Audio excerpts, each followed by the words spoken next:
રાધે કૃષ્ણ મિત્રો, હું અત્યારે આવી ગઈ છું એક મસ્ત મજાના ફાર્મ હાઉસ છે જે ક્યાં આવેલું છે એ તમને હું વિડીયોના એન્ડમાં કહીશ, પણ એ પહેલાં તમે આખું ફાર્મ હાઉસ જોઈ લો. અને હા, આ ફાર્મ હાઉસે તમે પ્રી વેડિંગ કરવા હો તો આવી શકો એમ છો. તો હાલો હું તમને બતાવું.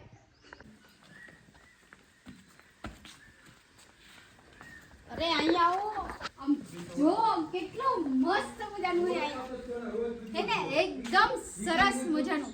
અને આ એક જ નહીં, તમને હજુ બીજી પણ જગ્યા દેખાડું. તમે જોવો ને એટલે તમે એમ કહો વાહ, હું જન્નતમાં આવી ગયો. હાલા આમ જો, તમને એમ લાગે ને કે હું તો કાંક મહેલમાં આવી ગયો એવી રીતના. જો તો ખરા કેટલું મસ્ત મજાનું. અરે અહીંની આ દિવાલ જોવો, રાજા રજવાડા જેવી લાગે. ખાલી આટલું જ નથી, હજી તો બીજું ઘણું બધું પણ છે. હાલો હું તમને બતાવું.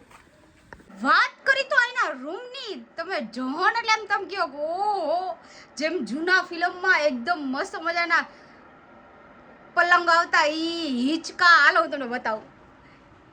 આમ જો હે ને એકદમ રજવાડા ટાઈપનું, કેટલો મસ્ત મજાનો હિંચકો,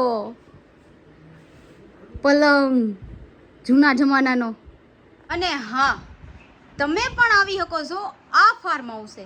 પણ એ ફાર્મ હાઉસ હું તમને અહીં નીચે એડ્રેસ આપેલું છે, તો જલ્દીથી ફટાફટી કોની રાહ જોવો છો. હું તો આ ફાર્મ હાઉસે આવી ગઈ છું રખડવા, પણ તમે ક્યારે આવો છો? અને હા, ફાર્મ હાઉસનું નામ પણ હું તમને કહી દઉં. અને હા, આ ફાર્મ હાઉસનું નામ છે ગોકુલ ધામ વિલેજ. તો પછી રાહ કોની જોવો હો, જલ્દીથી આવી જાઓ અહીંયા રખડવા. અને હા, તમે ફેમિલી હારે આવતા હોય ને તો ફેમિલી હારે પણ તમને અહીં મજા જ આવશે. જો તમે સિટીમાં આખો દી રહી રહીને થાકી ગયા હોય અને તમને એમ થતું હોય ફરવા જવું છે કે દેશી ગામડામાં, તો અહીંયા આવો ને એટલે આ તમારા માટે બેસ્ટ છે. અને હા, તો ફાર્મ હાઉસ કેવું લાગ્યું મને જરૂર ને જરૂર જણાવજો. રાધે કૃષ્ણ.